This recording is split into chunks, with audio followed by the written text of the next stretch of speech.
Om Namo Bhagavate Vasudevaya.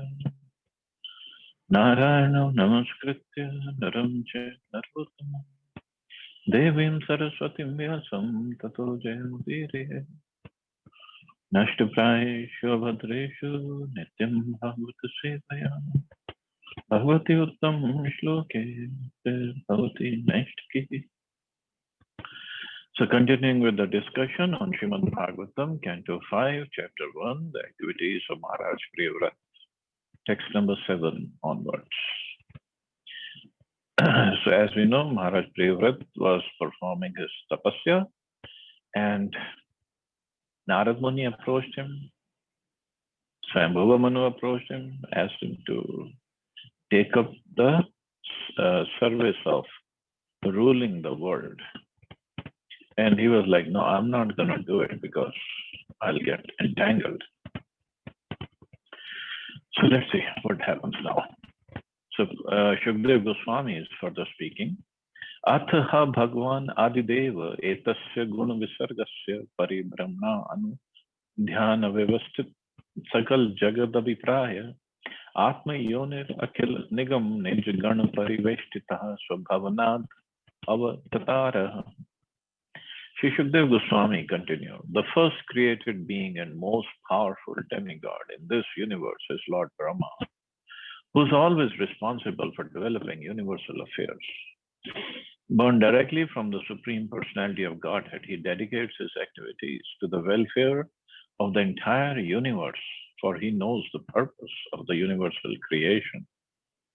This supremely powerful Lord Brahma, accompanied by his associates and the personified Vedas, left his own abode in the highest planetary system and descended to the place of Prince Priyavrat's meditation. So since Priyavrat Maharaj did not listen to anybody, or he did not get convinced, so Brahmaji himself came. So Brahmaji is father of Swayambhuva Manu, and Swayambhuva Manu is father of Priyavrat. So grandfather is coming, so must be something important. That's why he himself has come. Lord Vishnu, the Supreme Self, Atma, is the source of everything, as explained in the Vedanta Sutra, Janmadhyasya Yatah.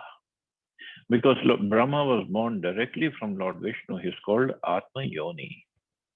He is also called Bhagwan, although generally Bhagwan refers to the Supreme Personality of Godhead, Vishnu or Lord Krishna.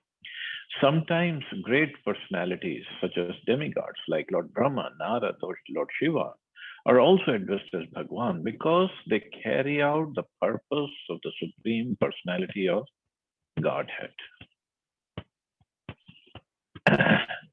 See, another reason for why sometimes great personalities can be called Bhagwan, because they carry out the purpose of the Supreme Personality of Godhead. Lord Brahma is called Bhagwan because he is a secondary creator of this universe. He is always thinking of how to improve the situation of the conditioned souls who have come to the material world to enjoy material activities. For this reason, he disseminates the Vedic knowledge throughout the universe for everyone's guidance. Vedic knowledge is divided into two parts, Pravritti Marg and Nivritti Marg. Nivritti Marg is a path of negating sense enjoyment, and Pravritti Marg is a path by which the living entities are given a chance to enjoy and at the same time are directed in such a way that they can go back home, back to Godhead. Because ruling over this universe is a great responsibility, Brahma must force many Manus in different ages to take charge of universal affairs.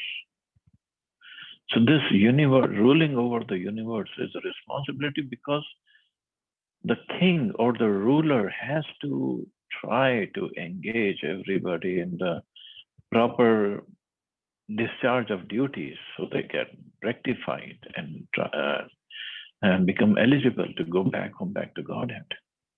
That's the whole purpose of this ruling. It's not that they enjoy it or they want to do it for their own sense gratification. Because the Manus, they're also Shakti Avatar of the Lord, and other rulers, they all are, as Krishna explains in Bhagavad Gita, they all are Raj Rishis. They are kings, but they are rishis.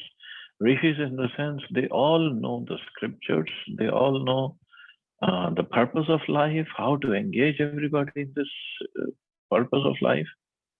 So they are called Raj Rishis, not the kings of this day and age. They're just here to think they are enjoying, but ultimately they end up suffering severely. Under each Manu, there are different kings who also execute the purpose of Lord Brahma.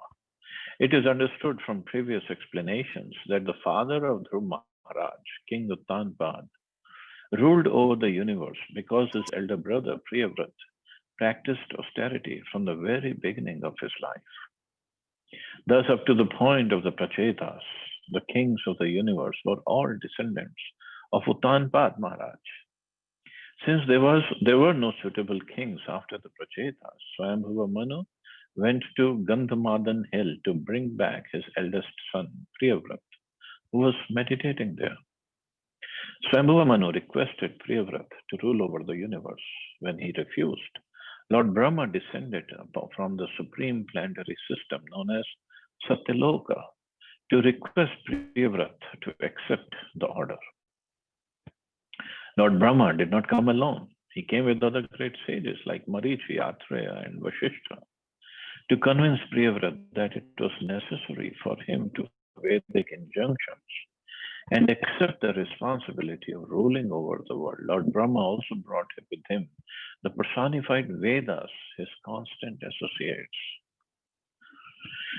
So Brahmaji is trying to do everything he can to convince Priyavrat Maharaj to take over the ruling, to do the ruling as a duty. Vedas have come. Personified Vedas themselves have come. Even if Priyavrat Maharaj went, no, it's my grandfather who's trying to convince me. But if he sees personified Vedas, the source of all the knowledge, and the rishis are there, Marichi, Atreya, Vashishta. So Priyavrat Maharaj must be a very extraordinary personality, and the situation must be very emergency situation. So they all are there to convince him. A significant word in this verse is Swabhavanat, indicating that Lord Brahma descended from his own abode. Every demigod has his own abode. Indra, the king of demigods, has his own abode, as do Chandra, the lord of the moon planet, and Surya, the predominating deity of the sun planet.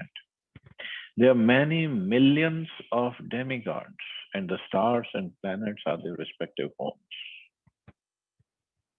See, Prabhupada is writing, there are many millions of demigods, 33 crore, 330 million.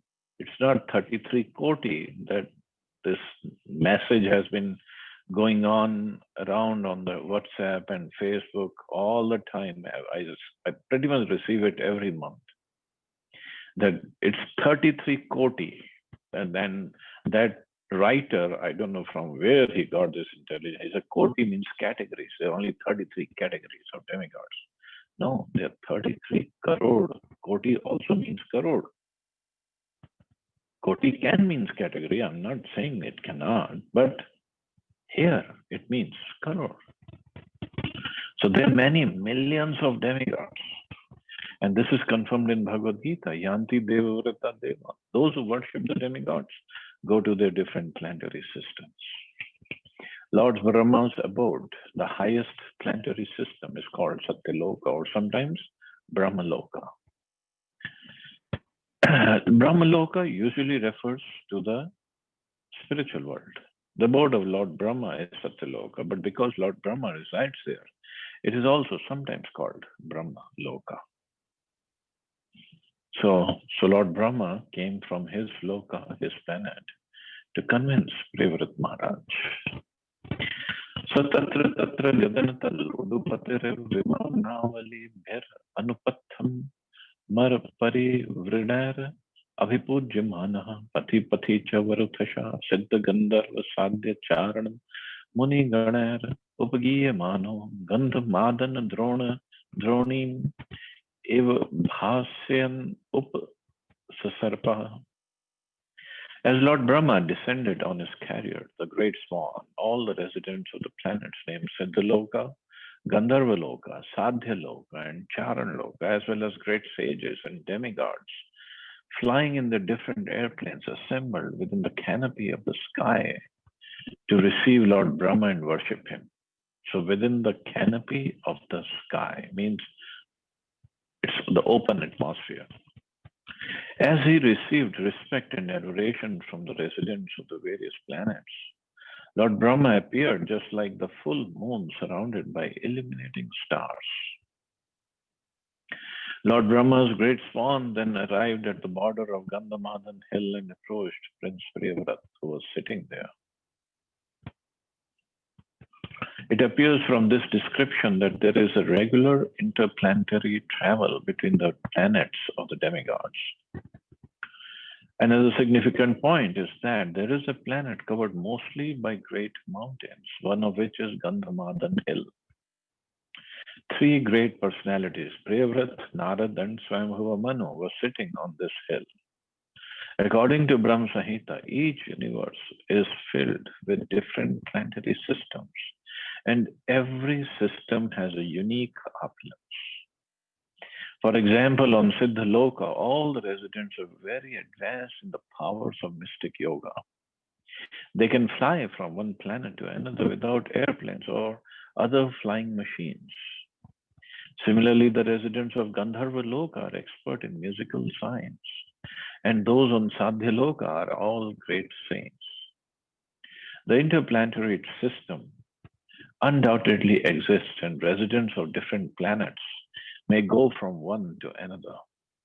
On this earth, however, we have not invented any machine that can go directly from one planet to another, although an unsuccessful attempt has been made to go directly to the moon. So at that time, now, okay, the Pathfinder and other vehicles have landed at Mars, or recently China went to moon. But again, as Prabhupada explained, and we will see this in towards the end of 5th canto, the whole description of the whole universe is given. And many, many chapters are devoted to the description of the universe. And we will see how far moon is from Earth, how far sun is from Earth, and then so many other distances and the size of those planets are given. And Prabhupada did mention that although they didn't go to moon, but even if they went, first of all, even if they went, then the residents of moon planet, because it's a heavenly planet, they are more intelligent than the residents of Earth. So they might have made that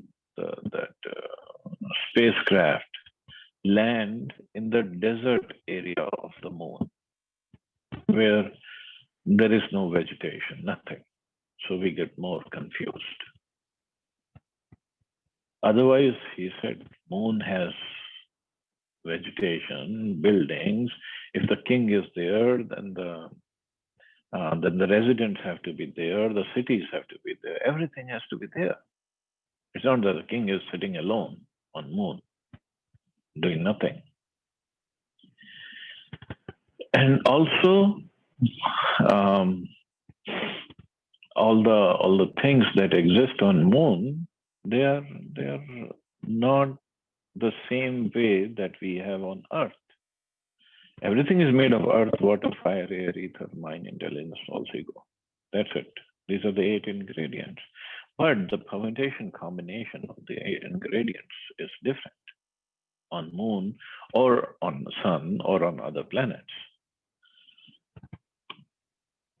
So this whole creation, it's made so intelligently first by Krishna, and then Brahmaji does a secondary creation. It's amazing. All we have to do, instead of trying to go to Moon or Mars or some other planet and to see if life exists or not, just read Bhagavad and we'll find out. And it's not very important to find out if life exists there or not. More important is, how do I go back home, back to Godhead? How do I go back to the spiritual world where I came from? So I don't have to take birth again, either on Moon or Mars or on Earth or in Patal Loka or any other planet or in any other species of life. That's a real goal of life, or the subject for knowledge. But regardless, so Brahmaji has come down to Gandhamadhan Hill to convince Priyavrat Maharaj. Tatra hava enam devarshir hansayanin pitram bhagvantam hiranya garbham upalabhamana sahasya vothayar harnen sa pitra putrabhyam vahitanjalir rupatasthe. Lord Brahma, the father of Narad Muni, is a supreme person within this universe. As soon as Narad saw the great swan, he could understand that Lord Brahma had arrived. Therefore, he immediately stood up, along with Swayambhuva Manu and his son Priyavrat, whom Narad was instructing. Then they folded their hands and began to worship Lord Brahma with great respect. So, Narad Muni was also instructing Priyavrat Maharaj. But maybe Brahmaji thought, Narad, we know Narad, he has already sent Prachin Barishat for austerities. He has sent Prachetas for austerities, and he might send Priyavrat for austerities and for other purposes instead of ruling. So Brahmaji thought, let me go myself. I don't trust Narad Muni. But Brahmaji's father, so as soon as he arrived, Narad Muni also stood up to show respect to his father. As stated in the previous verse, Lord Brahma was accompanied by other demigods, but his specific career was a great swan. Therefore, as soon as Narad Muni saw the swan, he could understand that his father, Lord Brahma, who is also known as Hiranyagarbha, was arriving. Thus, he immediately stood up with Swayambhuva Manu and his son Priyavrat to receive Lord Brahma and offer him respect. Bhagwan api bharat tad upanitar hana sukta vakye nate taram udit gun ganavatarasu jaya priyavratam adi purushastam saday hasavalok iti hovacha. My dear King Parikshit, because Lord Brahma had finally descended from Satyaloka to Bhuloka, Narad Muni, Prince Priyavrat and Swayambhuva Manu came forward to offer him objects of worship and to praise him in highly qualified language, according to Vedic etiquette. At that time, Lord Brahma, the original person of this universe, felt compassion for Priyavrat and looking upon him with a smiling face, spoke to him as follows. That Lord Brahma descended from Satyaloka to see Priyavrat indicates that the matter was very serious. Narad Muni had come to advise Priyavrat about the value of spiritual life, knowledge, renunciation, and bhakti. And Lord Brahma knew Narad's instructions were very impressive. Therefore, unless Lord Brahma personally went to Gandhamadhan Hill to request Priyavrat, Lord Brahma knew that Prince Priyavrat would not accept his father's order. Brahma's purpose was to break Priyavrat's determination. Therefore, Brahma first looked upon Priyavrat with compassion. His smile and compassionate features also indicate that although Brahma would request Priyavrat to accept household life, Priyavrat would not be out of touch with devotional service. By the blessings of a Vaishnava, everything is possible. This is described in Bhakti Rasamrit Sindhu as Kripa Siddhi, a perfection attained simply by the blessings of a superior person. One usually becomes liberated and perfect by executing the regulative principles set down in the Shastras. Nonetheless, many persons have achieved perfection simply by the blessings of a spiritual master or superior. So by the blessings of a Vaishnava, everything is possible. This is described in Bhakti Rasamrit Sindhu as Kripa Siddhi. And Prabhupada says one usually becomes liberated and perfect by executing the regulative principles set down in the Shastras. So, what Prabhupada is saying here, the conditioned souls in this material world, so they follow the rules and regulations given in the Shastras to make advancement spiritually. And that following the rules and regulations and becoming perfect by following the rules, that is called sadhana siddha. So sadhana siddha means becoming perfect by one's own sadhana, or executing the regulative principles, Vedhi, Sadhana, Bhakti. But there is another way of becoming Kripa Siddha, attaining perfection simply by the blessings of a superior person.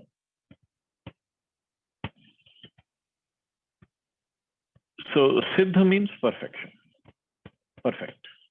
And in the spiritual world, everybody is Nitya Siddha. Everybody is eternally perfect. So an example can be given in this regard. Suppose there are 3 babies, just like we saw recently Mukesh Ambani had his grandson. So that is one baby. I think they're naming him Prithvi, whatever. So suppose Prithvi Ambani. So he's from his birth, he's already a millionaire, right? So he doesn't need to work for his millions. And then there could be another boy, another child, who's born in a poor family, but then he studies, works hard, and then he makes millions. Just like we can say maybe Bill Gates. He worked hard. He set up Microsoft. He was not that rich to begin with, but then he became rich. Bill Gates or Jeff Bezos of Amazon. But then there could be a third person, not born in a rich family, didn't have millions to begin with. Didn't work hard either, not too hard, but just a bit okay. But when his grandfather or father, when they died, or maybe some uncle, not in the real family, because then he would be rich in that family. But he is very poor, so his father is not rich. His grandfather, some uncle died, and he left him a good inheritance.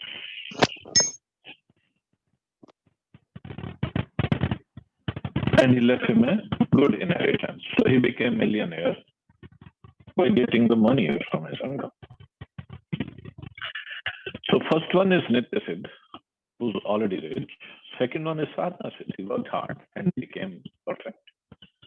Of course, here we are using Siddha, perfection in terms of material terms, becoming rich, but just understand the example. And third one is Kripa Siddha. He didn't work hard. He was not born rich, but he got the Kripa, he got the mercy of some of his wealthy relative, and he became rich. But in the end, all 3 are rich. All 3 have the money. So we cannot distinguish who's who. All 3 are rich. That's it. So this is how it works in perfection in the spiritual life also. So Gaur Govind Maharaj, in one of his lectures, he mentioned, in Kali Yuga, in this day and age, it's very rare that somebody will become sadhana siddh based on his own sadhana. He'll become perfect. Most of us, most means almost all of us, will become perfect only by mercy. We're gonna be only have kripa siddhi by the blessings of a superior person. Now, blessings of a superior person, like Srila Prabhupada, he over and over he said to his followers, Prabhus, please keep your mic muted. Don't play with it. It disturbs.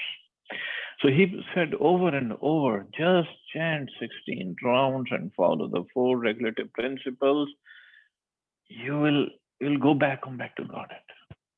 And sometimes devotees did ask, Prabhupada, is it that simple? Prabhupada said, do you have any doubts in my words? Do you doubt my words?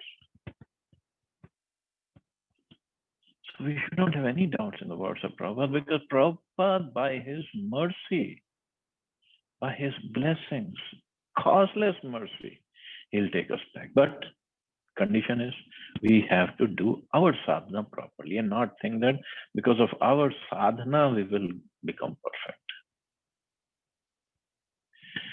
One time Prabhupada did mention that I have the key to the back door of Golok Vrindavan, and I'll take you all through the back door of Vrindavan.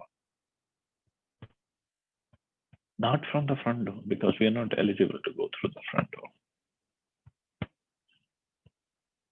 And just imagine if in our house, suppose we have a big palace, normally people come in and go from the front door. Who would have the key to the back door?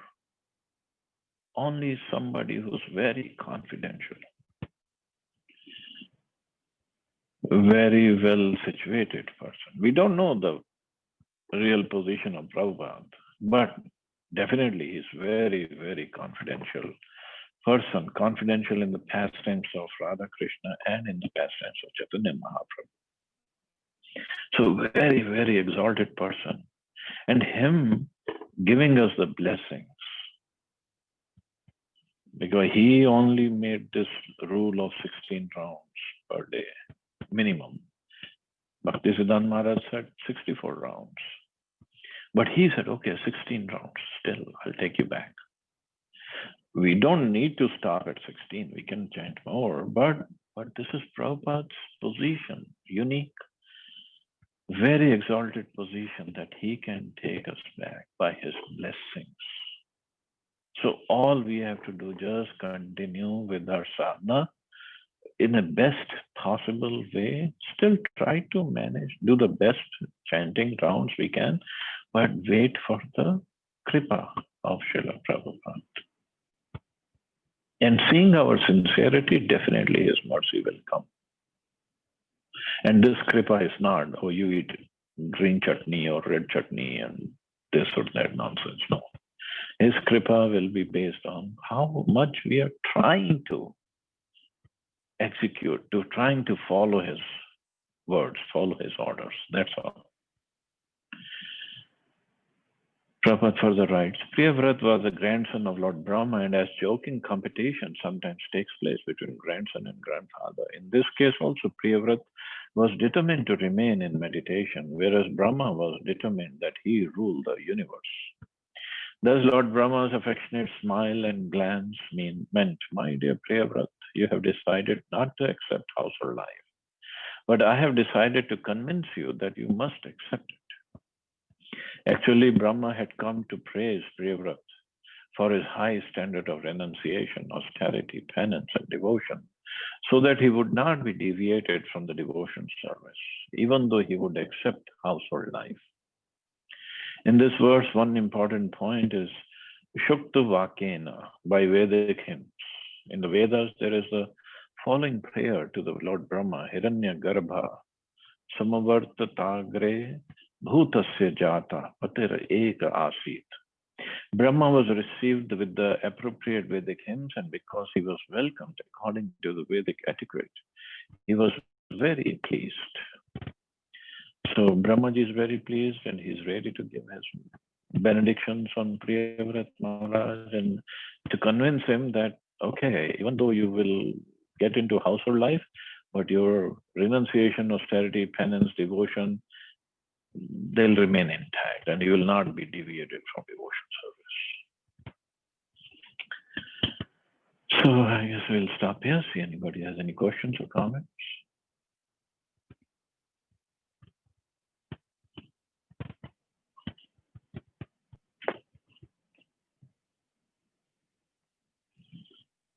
Hare Krishna, Prabhuji. Hare Krishna. Prabhuji, I need to speak with you after this class, so I request if you not hang up. Okay. Actually, I'm trying to connect with you on the WhatsApp, but my message didn't delivered yesterday, and I was trying to contact you on your phone as well, but nothing was happening. I was not able to connect. Okay. Thank you, Prabhu. Or I can call you on WhatsApp. If you can, that would be great, Prabhu. Sure. Yeah, no problem. Thank you.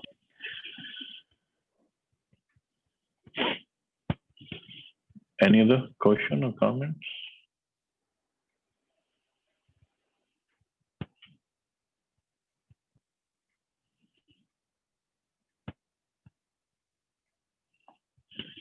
Okay, so I guess we can stop here. You all have a wonderful and safe day. Hare Krishna. Jai Shri Prabhupada.